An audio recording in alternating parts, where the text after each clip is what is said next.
आज की कहानी है गवार ससुराल। तो चलिए कहानी शुरू करते हैं।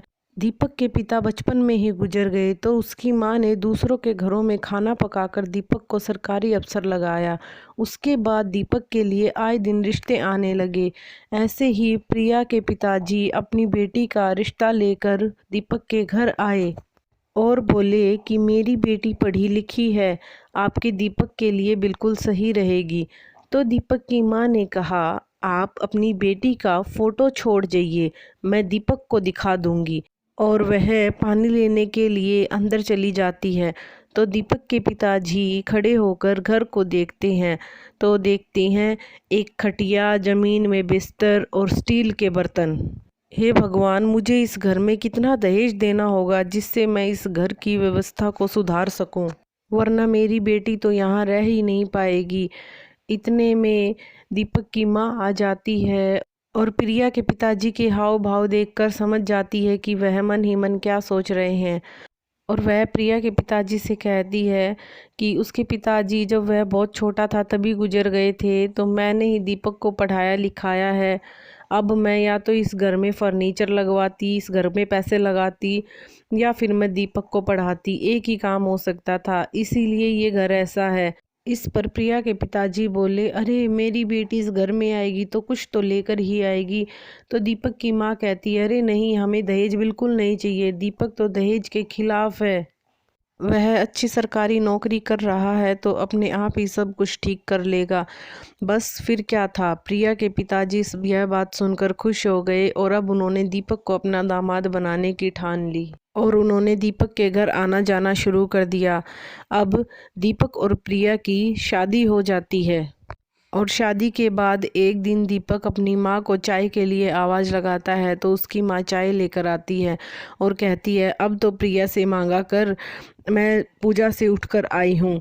तो इतने में प्रिया भी वहाँ जाती है और कहती है, इतना छोटा कप, ये तो मेले में 25 के 12 मिलते हैं, और कहकर मजाक उड़ाती है। तो दीपक की माँ कहती है, हाँ बहू, ये मेले वाले कप ही हैं, जो कार्तिक मास का मेला लगता है, मैं वहाँ से साल भर के कप एक साथ ही उठा लाती हूँ। तो दीपक भी अपनी माँ की हाँ में हाँ करते हुए कहता है, तो अच्छी बात है ना, साल भर के कप एक ही साथ ले आती हैं, बार बार महंगे कप लाने से क्या फ़ायदा। और वह प्रिया को कहता है कि अगली बार तुम मेले से अपनी पसंद का कप ले आना। तो प्रिया इस पर कहती है कि हाँ हाँ, कप तो मैं ले आऊँगी, लेकिन मेले से नहीं, किसी महंगी दुकान से लेकर आऊँगी। और वह दीपक को बताती है कि आज उसकी मामा और बुआ की लड़की मिलने के लिए आने वाली हैं तो वह उनसे मिलकर जाए। लेकिन दीपक कहता है, आज तो मंत्री जी का दौरा है, इसलिए ऑफिस में बहुत काम है, आज मैं उनसे नहीं मिल सकता। और वह टिफ़िन लाने को कहता है तो उसकी माँ स्टील का टिफ़िन लेकर आती है।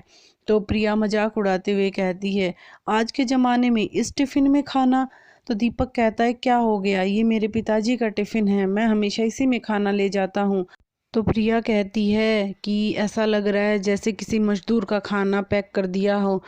तो दीपक कहता है, तो क्या हो गया, मेरे पिताजी एक मजदूर ही थे। अब प्रिया चिढ़ती हुई बोलती है, फिर क्या हो गया, तुम्हारे पिताजी मजदूर थे लेकिन तुम तो एक सरकारी अफसर हो।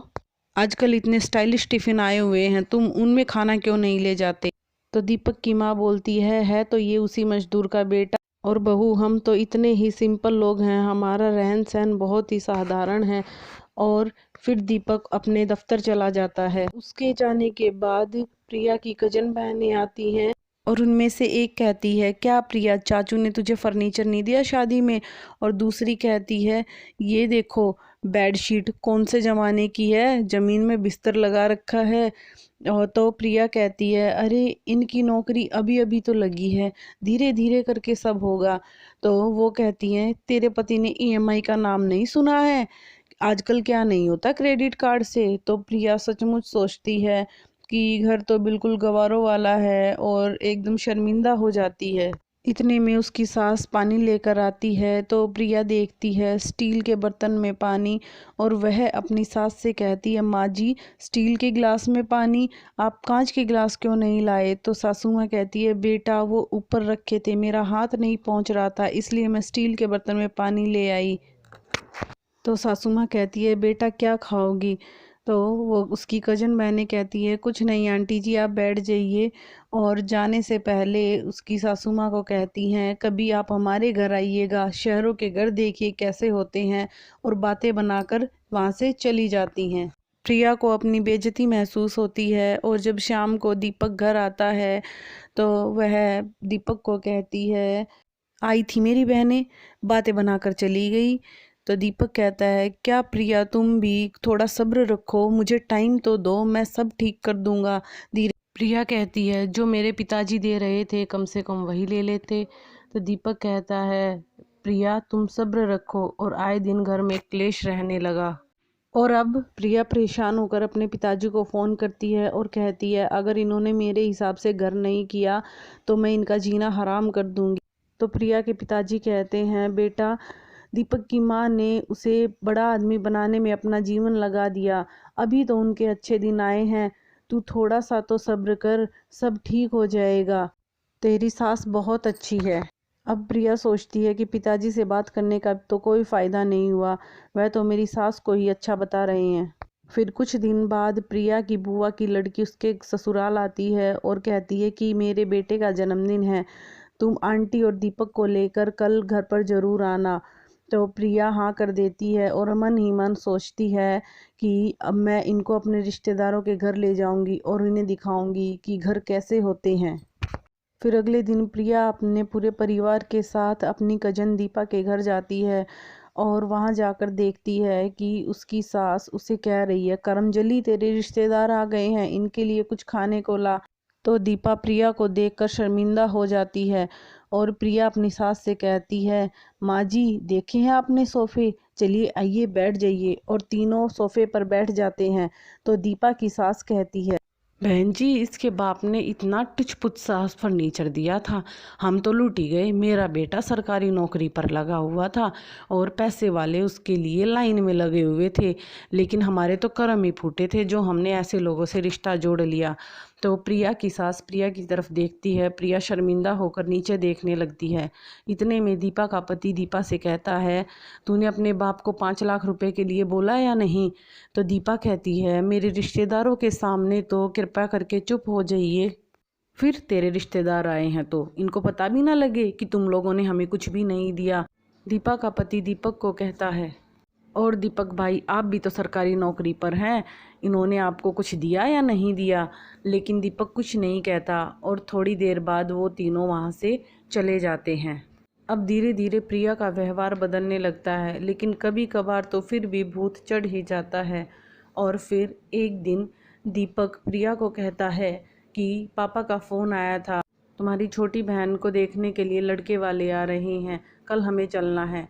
तो प्रिया की सास एक हार निकाल कर प्रिया को देती है, ले बेटा मेरे पास ये एक ही बचा हुआ है, तू पहन कर जाना अच्छी लगेगी। तो प्रिया की आंखों में चमक आ जाती है कि कहाँ उसकी बहन की सासुएं कितनी बुरी हैं और कहाँ उसकी सास है जिसने अपना हार निकाल कर दे दिया।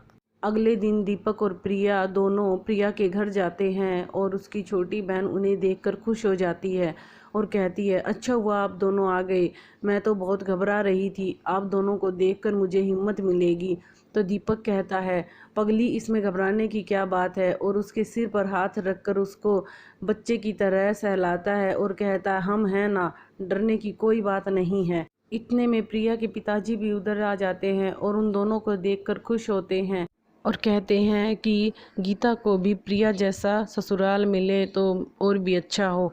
तो प्रिया मन ही मन सोचती है कि मुझे तो गंवार घर में ब्याह दिया, गीता के बारे में ऐसा क्यों सोच रहे हैं। अब प्रिया गीता को कहती है कि तू पिताजी से अच्छा सा फर्नीचर लेके जाना और क्रॉकरी का सामान तो मैं तुझे गिफ्ट कर दूंगी।